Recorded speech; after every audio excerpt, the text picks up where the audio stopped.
Texas Appleseed recently released a report, Class Not Court, concerning the truancy practices in Texas. Texas is really an outlier in two respects. One, Texas sends truancy cases to the adult criminal courts rather than juvenile courts, but also Texas sends just a staggering number of cases to court each year. In 2013, there were 115,000 truancy cases sent to the adult courts. So Texas is sending more than twice the number of all other states combined. And to criminalize that, I think, is nuts. Ticketing doesn't solve anything. The way I view it is, and I could document it, it just penalizes hardship. Most of the reasons people don't go to school are social or economic issues. The truancy bill is a continuation on my part and others to quit criminalizing truancy.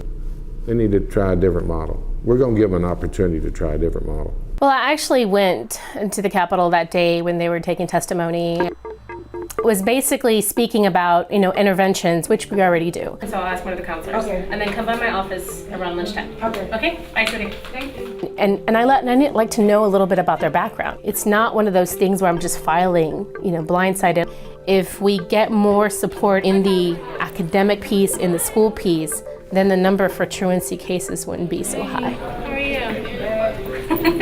You're making it. You'll make it. I'm not in a minority, but there is a vocal number of folk out there who are saying, and I think they mean well, when they say, this kid just is not going to want to do the right thing, so this is what you need to do. That's that tough love. Disagree with that. I think what you really have to do is find out where that child is. So there are folks who have different styles of how to enforce people in school, and you just have to say, look, that's why you want the law changed. Honorable Judge Williams. Thank you all. Have a seat. Good morning, everybody. 90% of the people that come through my courtroom will say, I'll take the no contest plea, knowing that if they are successful in doing what we ask them to do, the record will be dismissed, the ticket will be dismissed. And the provisions, of course, are you got to go to school. And we decrease a $600 fine considerably. It smashes down to $89 in my court, plus the $100 at the end of the 90-day period. And even that is oftentimes just pushed back down to half of that even. About a week from now, we'll have a hearing. I think we'll have it pretty tightly drawn with the piece of legislation, the circumstances that I want to take to the Senate floor. I'm optimistic it'll pass the Senate and get over to the House. Special education students are disproportionately sent to court for truancy. So while they represent about 8.5% of total student enrollment statewide, they actually represent 13% of all truancy court referrals. We often see students whose absences should have been excused be prosecuted for truancy nonetheless. With special education students, many of those absences are directly related to their disability that they're not receiving help for from the school system.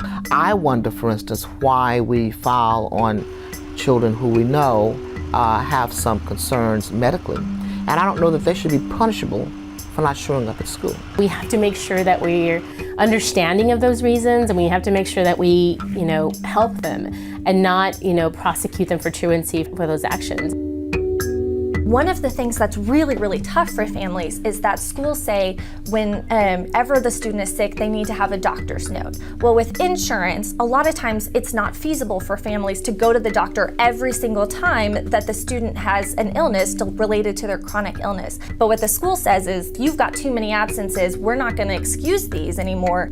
And so what we need to have is this much more flexible providing accommodations for the student and the parent at the attendance office about those note policies. I had a student about 2 years ago that had nonstop seizures. And so what we did is we worked with him and the parents. We can appeal some of these hours that the students attend, and so it doesn't count against them. So we work on an individual basis. Those school districts that are doing good things and that are trying to use court only as a last resort almost always have some sort of process where they try to figure out what's going on. Why is the student not able to regularly attend school? Is it related to a disability, an illness? And then, when appropriate, match the student with the resources and services they need to overcome those barriers to attendance.